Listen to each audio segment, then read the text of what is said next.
డెఫినెట్గా మనందరికీ ఎంతో ఇష్టమైన సుప్రియ గారిని స్టేజ్ పైకి పిలిచేద్దాము. సో మా ప్రొడ్యూసర్ సుప్రియ గారికి ఒక్కసారి గట్టిగా చప్పట్లతో వేదిక పైకి ఆహ్వానం పలుకుదాము. డెకాయిట్ చిత్రాన్ని ముందు నుంచి కూడా ఎంతో అద్భుతంగా సపోర్ట్ చేస్తూ నమ్మి మా ముందుకు తీసుకొచ్చిన ఇంత బ్లాక్ బస్టర్ అందుకున్న producer, heartiest welcome to you ma'am. Thank you. Actually చెప్పడానికి ఏం మాటలు లేవండి. థ్యాంక్ యూలు అయితే అందరు చెప్పేసుకున్నారు. 2 సంవత్సరాలు తిట్టి తిట్టి తిట్టి అందరి చేత సినిమా తీసుకుని ఒక స్టేజ్ ఎక్కి థ్యాంక్ యూ అని చెప్తే బాగోదేమో. సో ఇండస్ట్రీలో అవును, నన్ను మొన్న ఎవరో చిన్న సెటైర్ వేశారు మన వంశీ గారు, వచ్చి క్లాసులు పీకుతావు అని. కరెక్టే, ఒకసారికి తెలిసి వచ్చింది. ఇప్పుడు ఒక సినిమా తీయటం అంటే దాంట్లో ఎంత ప్రాణం పెట్టినా కూడా, మనం ఎంత కష్టంతో సినిమా తీసినా, ఎంత ప్రాణం పెట్టినా దాని చుట్టూ, ఒక సినిమా చుట్టూ ఉన్న యూనివర్స్ అనేది మనం కంట్రోల్ చేయలేం. అది కంట్రోల్ చేయలేని పరిస్థితుల్లో దాన్ని దాటుకుంటూ ఆ సినిమాని జాగ్రత్తగా చూసుకుంటూ, కొన్నిసార్లు చాలా కోపం వచ్చేది. ఎందుకు ఎందుకు ఎందుకు అని పిచ్చి తిట్లు తిట్టేసి, అందరినీ తిట్టేసి, ఒక కప్పట్ట పడేసి, ఒక మైకిట్టు పడేసి అటు వెళ్ళిపోయి, దాని తర్వాత ఎందుకో ఒక పాట చరణం వచ్చేది ఫోన్లో, లేకపోతే ఒక ఎడిటింగ్ రూమ్లోకి వెళ్ళినప్పుడు వీళ్ళు ఎడిట్ చేసినప్పుడు మృణాల్ క్లోజప్ వచ్చేది. సెట్లో కూర్చున్నప్పుడు శేష్ ఏదో చేసింది వాళ్ళు ఎడిట్ చేసి చూడు అని ఇలా చూపించేవాడు. అవి చూసినప్పుడు that was the energy and that was the fuel to keep going. I think ఇది సినిమా అంటే ఇప్పుడు మనం బిజినెస్ అని ఎన్నో మాటలు అనుకుంటాం, కానీ నాకు తెలిసింది సినిమాయే.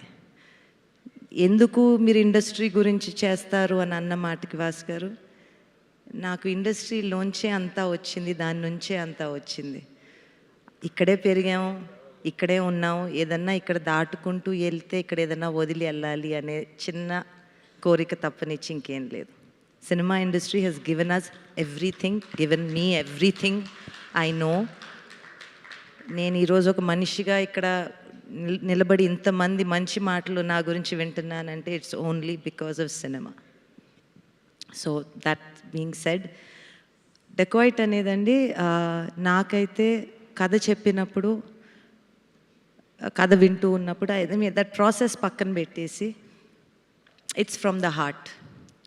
ఒక ప్రేమ కథలో ఇప్పుడు మనం కొన్నేళ్ల క్రితం 7 జన్మల ప్రేమ అని అనుకునేవాళ్ళం. దాని తర్వాత ఒక జన్మకి ఒక ప్రేమ కథ ఉంటే గొప్ప అని అనుకునేవాళ్ళం. ఇప్పుడున్న పరిస్థితుల్లో ప్రేమ అంటే ఏంటో అంటే మారుతూ ఉంటుంది. రిలేషన్షిప్ అంటారు, మ్యారేజ్ అంటారు, సిచ్యువేషన్షిప్ అంటారు, ఇంకేదో అంటారు. సో ప్రేమ అంటే ఏంటి అనేది ఒక చిన్న ప్రేమ కథ తీస్తే, ఈ కాలంలో ప్రేమ కథ తీస్తే ఇంటర్నల్ బ్యాటిల్స్ కాకుండా, ఇంటర్నల్ బ్యాటిల్ అయితే ఉంటుంది, ఒక అమ్మాయి నన్ను మోసం చేసింది అంటే ఆ బాధ ఉంటుంది, కానీ what is the highest level of love, దాన్ని ఎత్తుక్కుంటూ ఐ థింక్ మనం అది ఆలోచించినప్పుడు I felt dacoit was an expression, is an expression of pure love. So that was the fuel for me. Everybody did very well, everyone did their job and more and all of that, but oka kadaki pranam ekkadi nunchi vasto telidandi. Aa kadaki pranam posina Shanil ki, Sesh ki, Ravi gariki, I have to say aa kada lekunda, aa kada chetilo raakunda, aa kadani chekkakapoyi undunte, the way they all sculpted it, everyone sculpted it.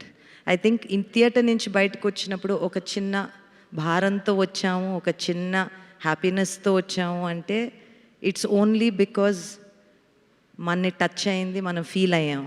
And cinema is only meant to do that. It is meant to make us feel. And I'm happy that Dacoit has made you feel. Thank you all. Thank you. Super ma'am, thank you very much. So yes, మరి ఇప్పుడు dacoit cinema ద్వారా